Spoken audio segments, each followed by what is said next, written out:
Seorang laki-laki paruh baya di Kabupaten Bandung dituduh melakukan penistaan agama.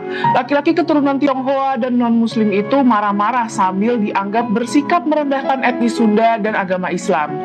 Sebelum menilai lebih jauh, mari kita lihat dulu duduk perkaranya. Kejadian berlangsung di salah satu perumahan di Kecamatan Marga Asih, Kabupaten Bandung, Jawa Barat baru-baru ini. Dalam video yang beredar, laki-laki paruh baya berinisial THY itu didatangi seorang kurir. Dia tampak marah banget ke kurir itu meski nggak ada penjelasan kenapa dia marah di video itu.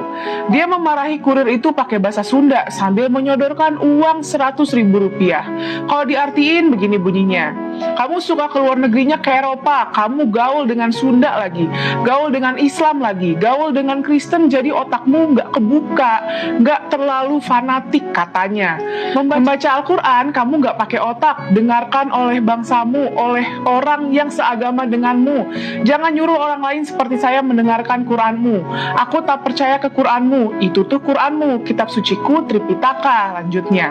Belakangan video THY marah-marah itu viral. Warga sekitar tersulut sama ucapan THY. Mereka pun mendatangi rumah THY sambil marah-marah. Video kejadian pada 14 Juni lalu itu sama viralnya dengan video yang pertama. Dalam video kedua, tampak polisi datang ke lokasi kejadian dan menenangkan situasi. Kasat Reskrim Polres Cimahi AKP Dimas Haris Suryo Nugroho bilang sudah memeriksa THY dan kurir. Dia juga bilang polisi lagi mendalami motif THY, termasuk kemungkinan pelanggaran pidana penistaan agama. Dari duduk perkara yang terekam di berbagai media massa ini, ada sejumlah hal yang bisa diulas. Pertama, kita masih menunggu informasi soal apa yang melatar belakangi THY marah-marah ke kurir. Kedua, terlepas dari latar belakangnya, kemarahan THY kepada sang kurir jelas berlebihan. Sefatal apapun kesalahan sang kurir, dia nggak pantas dimarahi seperti itu. Ketiga, kemarahan THY makin berlebihan karena dia menyinggung etnis dan agama di luar etnis dan agamanya. Diakui atau enggak, ketersinggungan etnis dan agama di Indonesia adalah sesuatu yang sensitif. Bahkan ketersinggungan itu bisa memunculkan gelombang kemarahan dan kerusuhan. Presidennya sudah banyak. Contohnya kasus seorang ibu keturunan Tionghoa non-muslim bernama Mei Liana di Tanjung Balai tahun 2016. Dia ngeluh ke tetangganya soal volume azan yang dianggapnya terlalu keras. Volume azan itu menurutnya membuat sakit telinganya. Cuma gara-gara keluhannya itu masa marah dan memicu kerusuhan di Tanjung Balai. Dia bahkan dituduh melakukan penistaan agama Islam dan divonis penjara 18 bulan. Dan jangan lupakan kasus serupa yang menimpa Ahok. Saat kunjungan kerja di Pulau Seribu, Ahok meyakinkan warga nggak harus memilihnya di Pilkada Jakarta 2017 hanya karena ingin program budidaya kerapu terus dilanjutkan. Kan bisa saja dalam hati kecil Bapak Ibu nggak pilih saya karena dibohongi orang pakai surat Al-Maidah 51 macam-macam itu.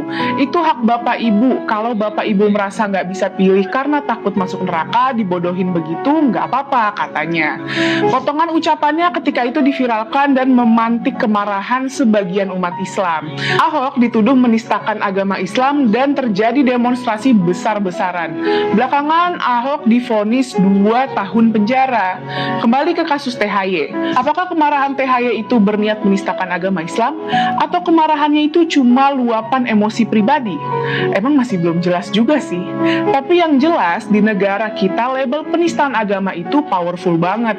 Bahkan bisa jadi senjata sosial politik seperti kasus Mei Liana dan Ahok. Label itu sering disalahgunakan buat membungkam kritik, memicu aksi main hakim sendiri dan mengabaikan keadilan. Mahkamah Konstitusi pernah mengingatkan soal bahayanya label penistaan agama ini pada tahun 2018. Menurut MK, kasus dugaan penistaan agama harus dibuktikan secara ketat dan didasarkan pada pembuktian formal berupa rekaman asli, saksi ahli, dan konteks lengkap ucapan. Jadi menangani kasus dugaan penistaan agama nggak bisa sembarangan, apalagi berdasarkan kemarahan massa. Itu namanya mobokrasi. Kita berharap kasus THY nggak berlanjut jadi kasus hukum. Kalaupun berlanjut, kita berharap kepolisian benar-benar mengedepankan hukum seperti petuah MK. Yuk proporsional dalam bersikap.